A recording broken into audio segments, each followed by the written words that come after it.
Freud is a constantly controversial figure. Though he has fallen from grace from time to time, he somehow always manages to resurface, and he never goes away completely.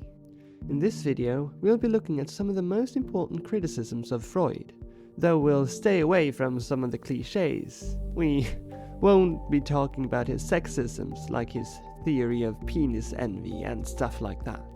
Instead, we'll focus on some of the more integral parts of the different stages of his thought. In his early days, Freud focused on theories concerning the impact of trauma, and particularly incestuous molestation, but quickly turned away from this line of inquiry. As psychiatrist Bessel Kolk writes, in 1896, Freud boldly claimed that the ultimate cause of hysteria is always the seduction of the child by an adult. Then, faced with his own evidence of an epidemic in the best families of Vienna, one, he noted, that would implicate his own father, he quickly began to retreat. Psychoanalysis shifted to an emphasis on unconscious wishes and fantasies, though Freud occasionally kept acknowledging the reality of sexual abuse.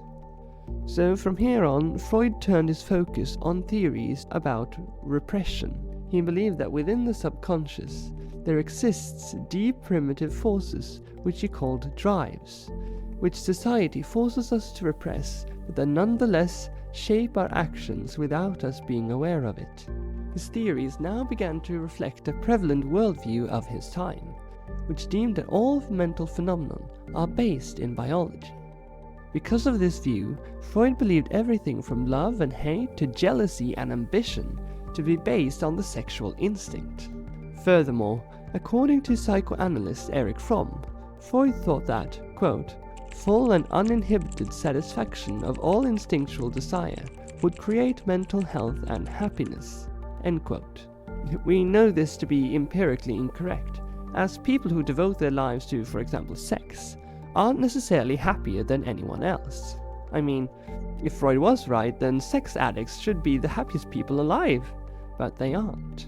In addition, viewing love, hate, jealousy, and ambition as being rooted in sex fails to recognize the complexity of human emotions and experiences.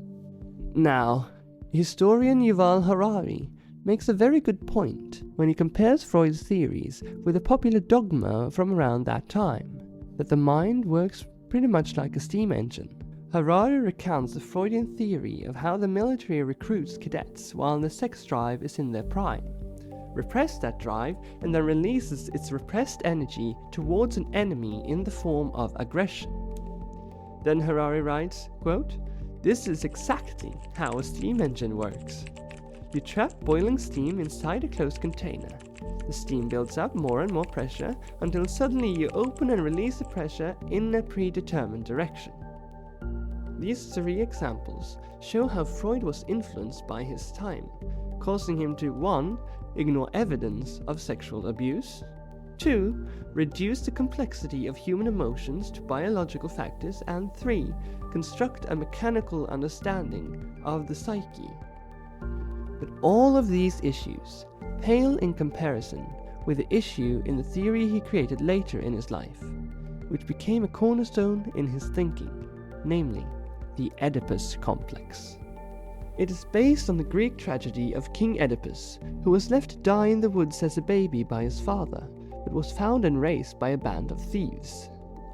Many years later, Oedipus gets into a fight with a man he meets at a crossroads, and he kills him. He learns that this man is a king, and he ventures and claims his throne and marries his queen. Only then does he learn that the man he killed was indeed his father, and the woman he now is married to is his mother.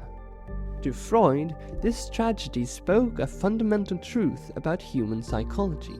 He believes that we all have an instinctual sexual desire for our mothers and aggression towards our fathers, but that we repress these instincts in fear of punishment from our father.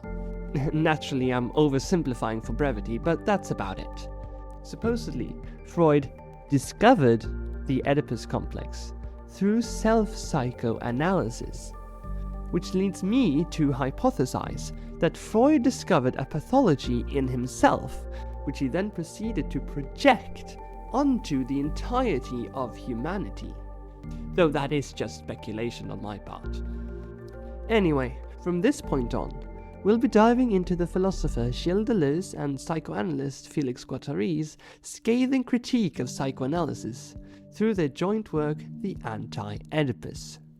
Their critique centers on how psychoanalysis pathologizes desire, because through the Oedipus complex, all desire is seen as manifestations of a repressed incestuous desire for mummy, and it manifests as a pervasive lack that can never be fulfilled. Thus desire becomes something to be ashamed of.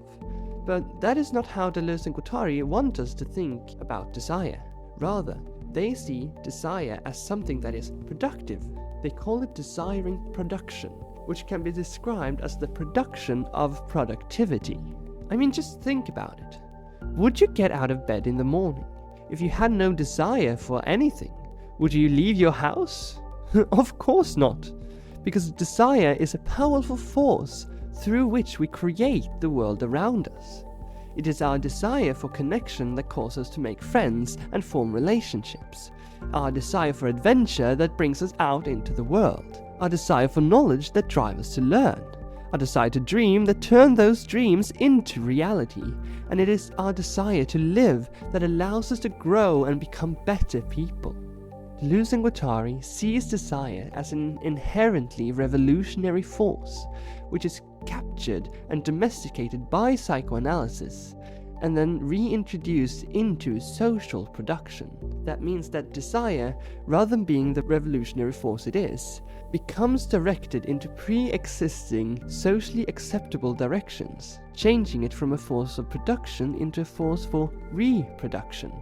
Oedipus and the pathologizing of desire play a key role in this through what Deleuze and Guattari call the imperialism of Oedipus. Here they're talking about how psychoanalysis Oedipalizes even those things that fall beyond the Oedipus complex in and of itself, through terms like pre-Oedipal, para-Oedipal, quasi-Oedipal, and so on. Thus, every aspect of our existence becomes an expression of mommy and daddy issues.